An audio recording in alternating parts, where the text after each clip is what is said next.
Alright, FishAholics. So today I'm out on my home lake, Lake Hopatcong, heading out towards the main lake, and we're gonna do some walleye fishing.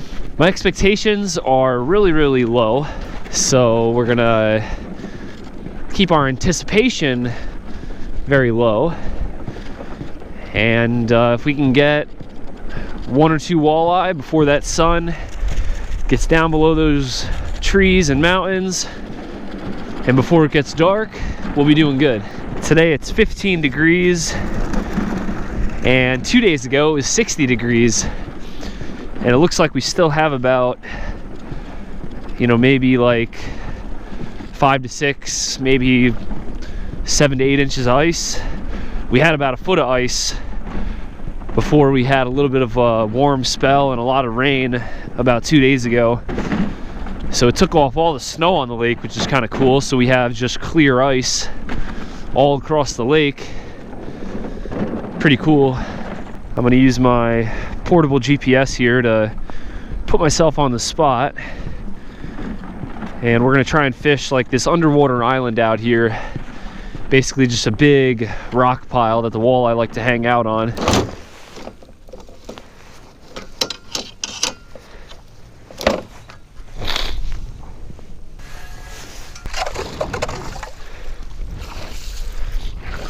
Alright, I drilled one hole. I'm probably going to drill like 2 more this way into some deeper water, then 2 more the other way up into some shallower water on top of the island. I'm going to start off with just a little silver ice or poly jig, and I'm going to tip the center treble hook with just some Berkley Gulp Alive little waxies. Oh my gosh, my hands are freezing just for being out of the glove for 5 minutes. We're gonna start fishing our deeper hole, and then we're gonna work up shallower as it gets a little bit later. 31 feet here. Hopefully there'll be a walleye cruising around. Feels like it's got to be below 10 degrees out here. I thought it was 15, but it's got to be way colder than that.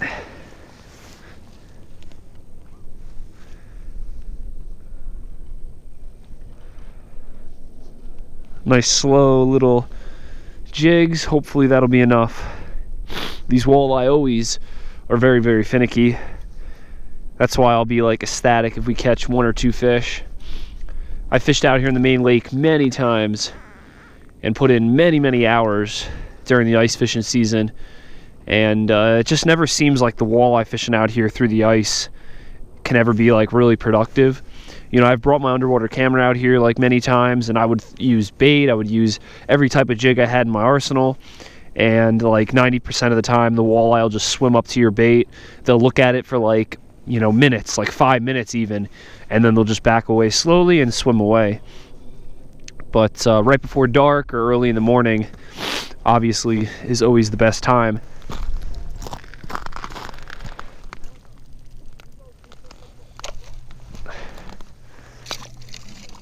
"28 feet here, a little bit shallower.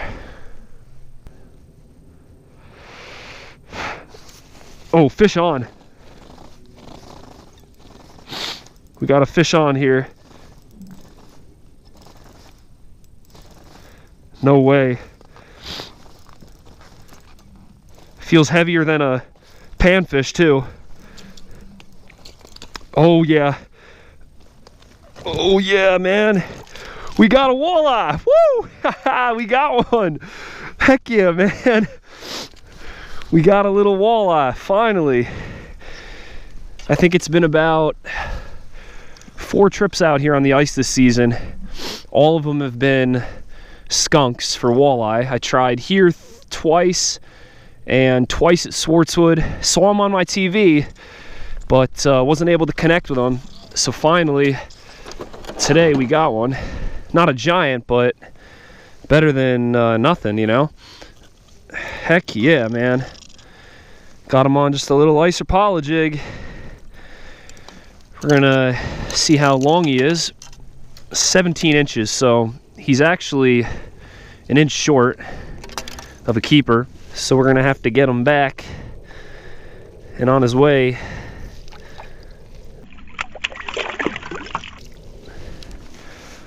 Whew. Yeah, man, I'm so pumped for that.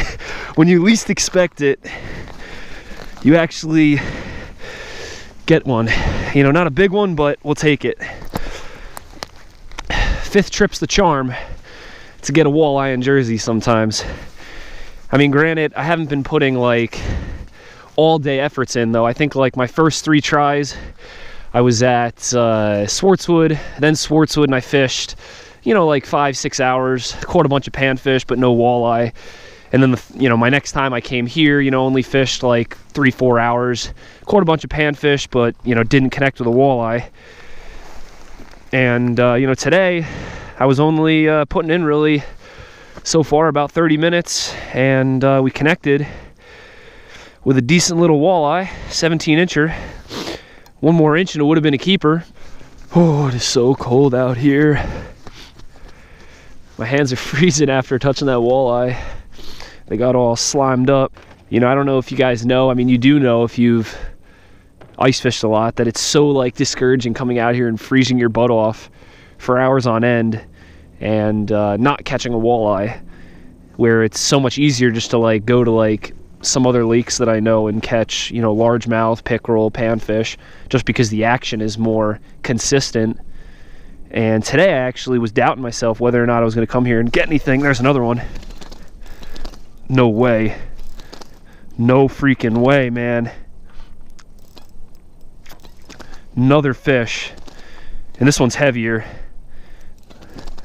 A lot heavier. 28 feet of water out in the main lake. 6-pound test. 24-inch ice rod. Oh, come on, buddy.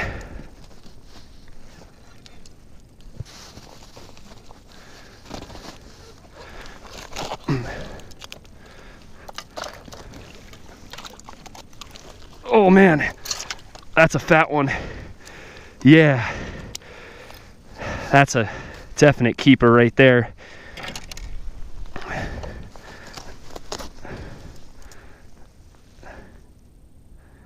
Yeah, 22-inch walleye right there. Oh man, hot bite today. We're gonna keep this guy for the table too, because I want a walleye for dinner. Put a lot of man hours out here to finally get 2 walleye through the ice this season. Okay, see that? That is a frozen walleye. Been out of the water for about a minute and he's frozen. My hands are frozen because I took my gloves off for a minute to take a quick picture. And we're gonna try and one-hand fish this right now, and I'm having my other hand in my pants. That's hand warming tip number 1. If you don't have hand warmers and your hands are frozen, just put them right on your balls, and that's gonna heat you up real quick.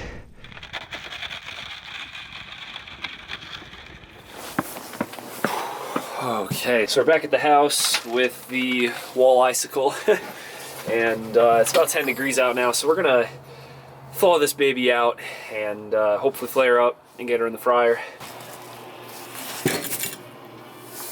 That'll be good. Let her thaw out a little bit.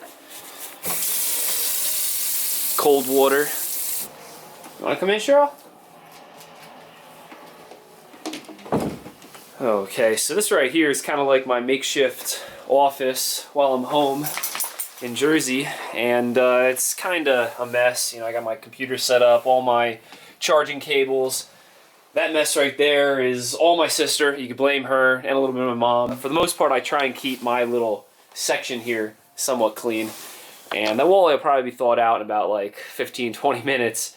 And this is Shirley. Shirley, say hello. She loves to be petted on the butt. She's just a big mush. She probably wants me to take her for a walk. She likes the smell of fish too. She likes that. Oh, you like that, Cheryl, right? You like that.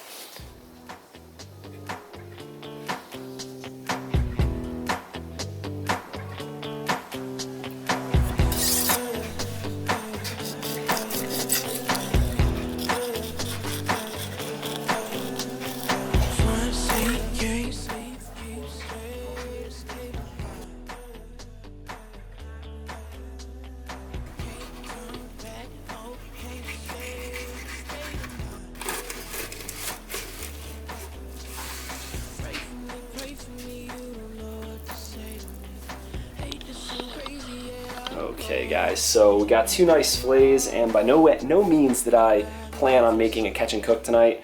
Yeah, it's 9 p.m. It's kind of late, but you know, I figured since we were filming and I only caught a couple fish, and you know, this is my first walleye of the 2018 season, first keeper walleye through the ice season. I was like, you know what? I'm gonna cook it anyway. We're gonna do a nice little fish fry. We're keeping it simple. I'm no chef. So we're gonna just fry it up, and that's kind of like one way you can't go wrong. But anyway, you know, with the 2 fillets, I'm probably just gonna dice it up into like patty size fish, you know, pieces, and then also like fish sticks. And then also that was a female walleye. You can see the roe right there. You know, sadly it was a female, and we killed it. But supposedly they don't reproduce in Lake Hopatcong, or very few actually reproduce. So that's why they stock it every year or every other year. So, you know, we're going to try and make the most of this walleye. We're going to eat the roe sack, something I've never done before. We're going to fry it all.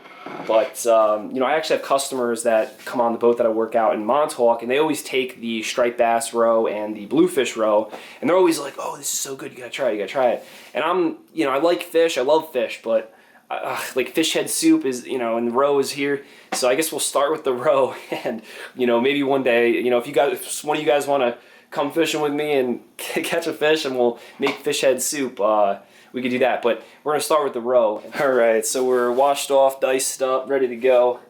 I cracked 2 eggs in a bowl, breadcrumbs in a bowl, oil in the pan.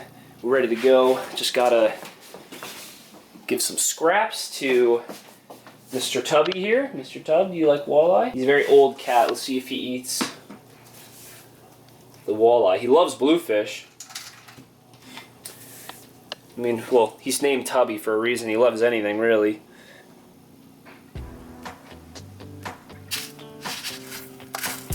Okay, so we're ready for the first roe sack. Just gonna put it right there in the oil. You know, I'm gonna wait quite a while for that, you know, to get nice and crisp on the other side, but we're gonna bread up this and just slowly start putting it into the pan.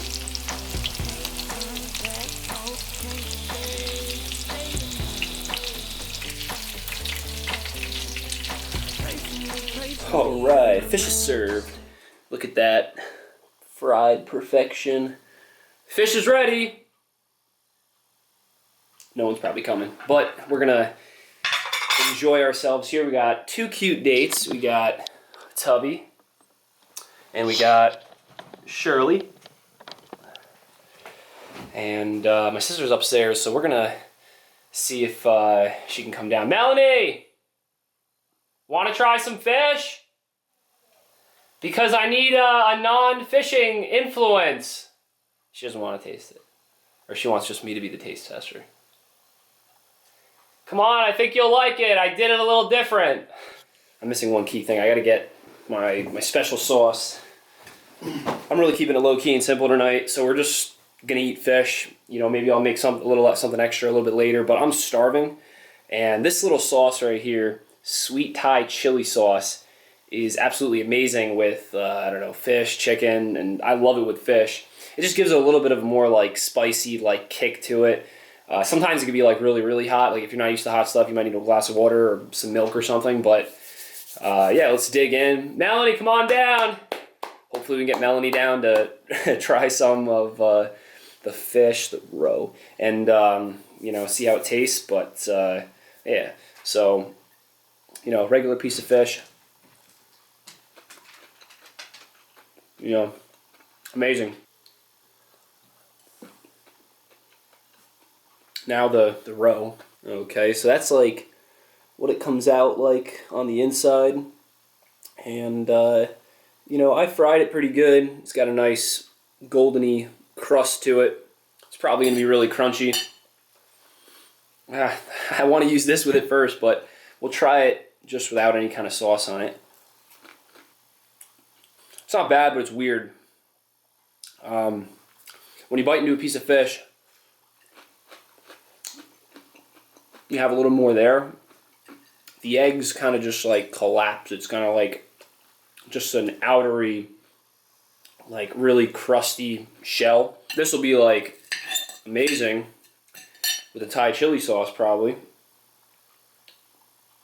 or ketchup or tartar sauce, something like that. It would be great. Oh, now that was hot. I put a little too much. It was hot. Ooh. That's not too bad though. So I'm gonna keep gorging on this. I guess my sister's not gonna come down. She's doing her own thing. I'm just kidding. It would be funny though. I don't like. She likes fish, so she probably wouldn't mind. Like wouldn't have thought it was gross until I told her it was eggs. Anyway, thanks for watching, and never forget: live to fish, fish to live. I'm gonna ask Melanie one more time if she wants to try it. Melanie, you want to try it one more time? No. She doesn't want to try it, but it was good. See you guys in the next one.